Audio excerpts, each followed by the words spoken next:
Hey guys, today I'm going to be showing you how to integrate Smart AI with Survival Game Kit. So we're going to start by going to our Survival Game Kit project, and we're going to go to the project settings, then the collision category, and in here we're going to create a new object channel. We're going to call it Trigger, making sure that you name everything the same as I do here. And we're going to set its default response to ignore. Next, we're going to create a new trace channel, and we're going to call this cover. And the default will be block, and we can hit accept. Then we're going to click the preset drop down, go down to our pawn, and here we're going to set it so that it ignores cover and weapons, ignores projectile, and then trigger we want overlap. And then you can accept that. There's a few other things we want to change, so we're going to open up trigger. We're going to make sure that this ignores cover and weapon, and we can accept that. We want dead player. You can set that to ignore cover, accept that, and that should be okay. Double check. That should all be good now. Now there's a few other things we're going to want to change, so we're going to open up no collision, and we're going to set all of these grid, weapon and cover to ignore, and we can accept that. Then we're going to go to our trigger. We're going to set this so that it ignores cover and weapon, and grid, and accept that. Then we go to dead player, and we want to ignore cover and accept. Next, we're going to go back to our showcase, and then we're going to go edit to preferences, and we're going to search for EQS, and we're going to enable this. This will require you restarting the project, so I'm just going to do that quickly. So now I'm back in the project after restarting, and we're going to add a nav mesh. So you need one of these in your level, in any level that the AI needs to move around in. So to do that, you can just come over to here and search for nav, and you will use the nav mesh bounds volume, and you can just place that in there, make it bigger so it fits our level, like that. We'll scale it up as well. If you hit P, it will show your nav mesh, like that. So next we're ready to migrate our files from our Smart AI project to Survival Game Kit. So I'm just going to tab over to our Smart AI. We're going to go to the content folder. We're going to select our Smart AI folder, and we're going to select migrate, then OK. Then you're going to find your project, go to the content, and then select folder. So now that's migrated over, we can go back to our Survival Game Kit project, and the first thing we need to do is we go to our Smart AI, Blueprints, AI, then to AI Characters, then Master AI Character, and open that up. And in here we're going to select our capsule component, scroll down to Collision Presets and double click that, and we need to make sure that our weapon is being ignored here. And then you can compile that. So the next thing we're going to do is we're going to add the survival interface to our Master AI character. So click on class settings, then over here select add and search for survival, spelled correctly, survival, and add survival inventory interface. And you can see we've got a bunch of new functions over here. So we'll just compile quickly. So now we're going to search for event damage, and we can create this one here, like that, and we'll get our AI component, and from there we'll drag out and we'll do AI take damage, and we can connect that up, and damage to damage, like that. Then we'll do damage owner to damage causer, like that. The rest can stay blank, and compile that. Next we're going to need to add some tags to our survival character. So we're going to go to our showcase, then to Survival Game Kit, Blueprints, and then Characters, and we'll go to the Master Character. And in here, we're going to go to Class Defaults, and we'll search for Tag, and we're going to add 2 new tags. First one will be AI in capitals, and the second will be Player, like that, with a capital P. And then you can compile and save that. So next we're going to need to add our AI interface to our master character. So we'll go to Class Settings, we'll remove this search, and then in our interfaces we'll select Add, and we'll search for AI, and we'll add the AI interface here. And that will add some new functions down here. We'll compile quickly. And the first one we'll go to is AI is dead. We'll open that up, and we're going to use our player inventory component, and we'll search for dead, get player dead, and we can connect that up to the dead pin here, and then compile. Next we're going to select the mesh component and find the collision settings here, and we're going to tick generate overlap events, and then you can compile.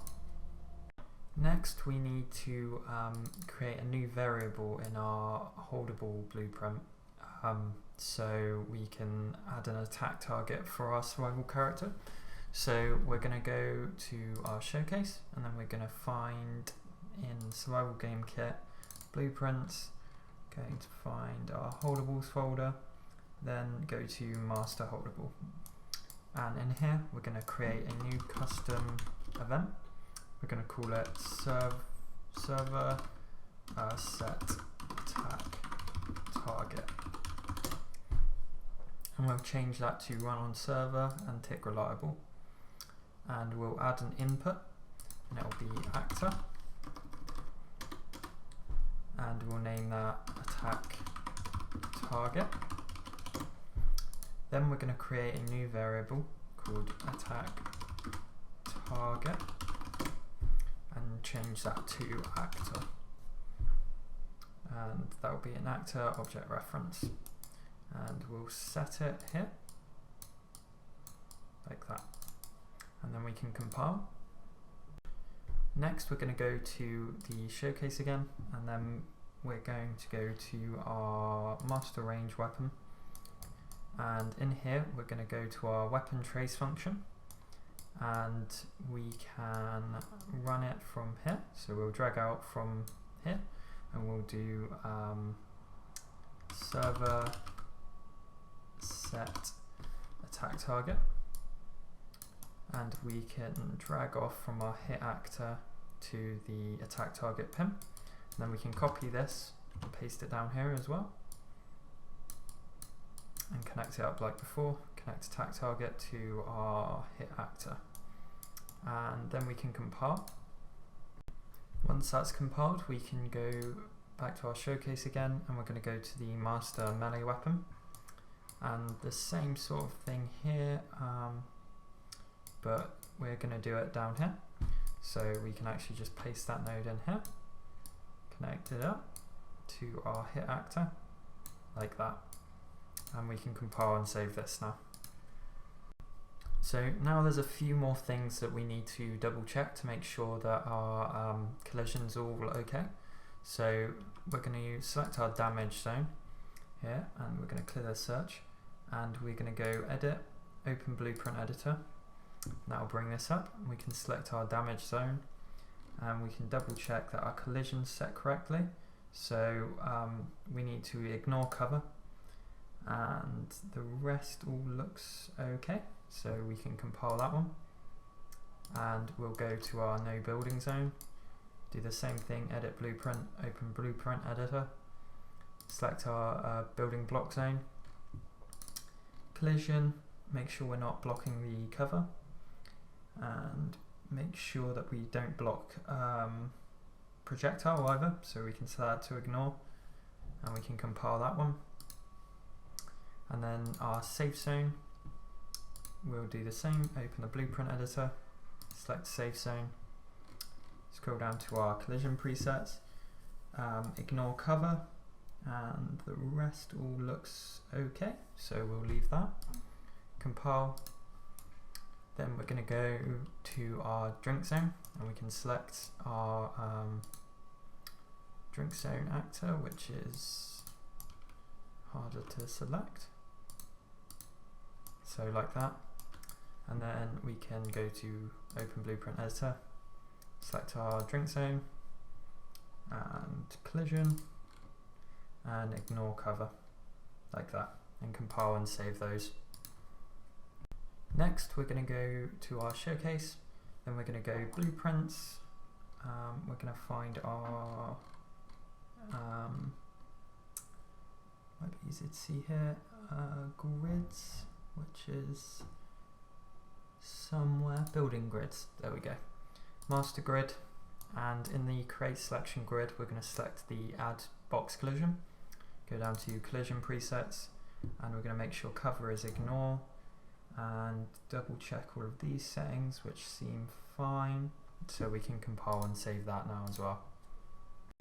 As a side note, if you've added any of your own kind of volume based things like a safe zone or the building zone, if you have any of those in your level, you need to make sure that they're not blocking projectiles or the weapon trace channels in their collision settings, otherwise attacks won't go through if your AI or character are within those zones, so that's just something to keep in mind. So next we're going to go back to our master character, our survival game kit one, and go to our attack target, actor attack target. We'll scroll down and get our player inventory component, and then we'll get the holdable get held actor. And from that we can right click on it and convert to valid get, and we'll connect that up in here like that. Then we can get our attack target, double check, okay, we'll do a cast to master holdable like that, making sure it's BP master holdable and not the BP AI master holdable, so we can connect that up like this. And we want to get attack target like that, and then if we don't have a holdable we can just return none, and if the cast fails we can return none as well. So you can compile and save that now. So once that's done, everything should be set up now so we can test it out. So I'm gonna just drag in a zombie into our world, and I'll make him face the player. And something that should be fixed in later versions of the Smart AI, some of the default variables have been reset for the characters. So I'm just going to enable can melee for this zombie, and can melee while moving. But you shouldn't have to do that later on. Hit play and we can see our zombies coming towards us. He's attacking us.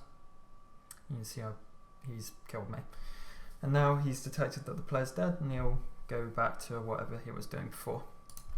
And now if I go and pick up a weapon,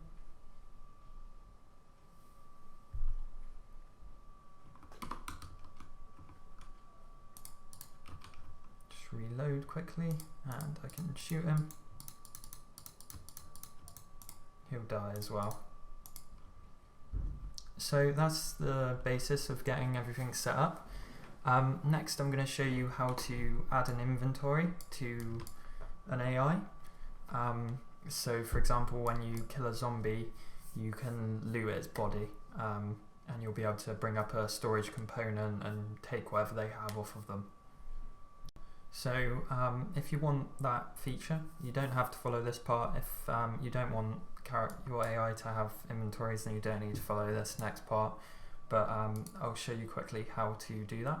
So first thing I'm going to do is I'm going to create a copy of our zombie, and I'm going to just name it, we'll just call it zombie 1, that's fine. And I'm just going to delete this zombie out, and I'm going to open the zombie 1 blueprint, and we're going to add a storage component like that. and we're going to go to functions, override, and we're going to look for our interface events, which should be here. So is interactable, we're going to need that one. We're going to disconnect this, and what we're going to do is we're going to make it so that when our AI is dead, he can be interacted with. So we'll get dead, and we can plug that into interactable. So when he is dead, he is interactable. Next, we'll override our interact input brush. So for this, we're going to drag out and do make, not that one, make slate brush, like that. Now I can't actually remember off the top of my head how this should be set up, so all we need to do is go to showcase, then survival game kit, blueprints, items, master item, and then we can go to interact input brush, and we can just copy this node here, go back to our zombie one, and I'll delete this one out and paste this in and connect that up like that. Next, we're going to override our interact title, and this will just be, sorry, not interact time, delete that one. We'll go to interact action, and we'll just put this as loot.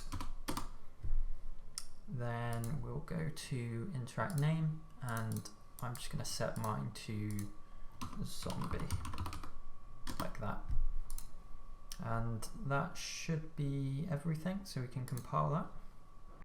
So next we're going to select our AI component, and we're going to make it so that the dead body stays around longer. So we can search for dead, and we'll do dead despawn time, and we'll set this to something like 500. Then we're going to go to our event graph. We're going to do event interact, and it's this one here. So just like that. And after that we can do drag out from player inventory component and search for storage, and we'll do client open storage. Sorry, my mistake. We're going to not do this one. We're going to get our storage inventory component, drag out from that, and we'll do interact. And we want to call our, see where it is, interact here. And then after that we'll drag out from here and do interacted actor. And we're setting that. And we'll do self and plug that into the interacted actor. Connect this up here and here. And our player component will be the player component here.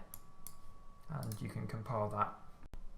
So now we've got that set up, we are going to copy some nodes. So we're going to go to showcase, and we can just select one of our crates, go to edit blueprint, open blueprint editor, and we've got these nodes here. So we're going to copy these, and we will paste them in our zombie one event graph, like this. Now we can delete the meshes and get our skeletal mesh component, and copy and paste those and connect those to the targets, and then compile. Next we're going to go to our smart AI component. So I'm going to go showcase, smart AI, blueprints, AI components, and then smart AI component. And in the event graph we can we want to search for dead, and we're going to select our dead variable. We're going to change this to replicated, and then compile. So now we have one last thing to do. We need to go to our project settings. So settings, project settings, and we're going to change a collision setting. So collision, presets, and then for our dead player, we're going to open that up and we're going to block the visibility trace and just hit accept. Now I can check this out on my level, so I've got my zombie AI 1 here. I'm going to hit play. Now he isn't set to chase me or anything, so he's just going to stand there. And I'm just going to reload this gun quickly. And now I'll kill him. And as you can see, we can run over and we've got our UI showing up. We can hit E and we can open up his storage like that. And if you wanted to have your AI randomly spawn items on him, you can always go to your zombie blueprint, open up select the storage inventory component, and in here you've got all of your item spawning stuff. So you could say have item spawn on start, item types, you can add whatever you like, weapons, and you can set that up so when you loot him he'll have items on him. You can also set as starting items if you wanted specific items on the zombie. So that's pretty much it, guys. Hopefully you found this helpful. If there's any questions, feel free to leave a comment or join the Discord and I'll do my best to help you out. Thank you for watching.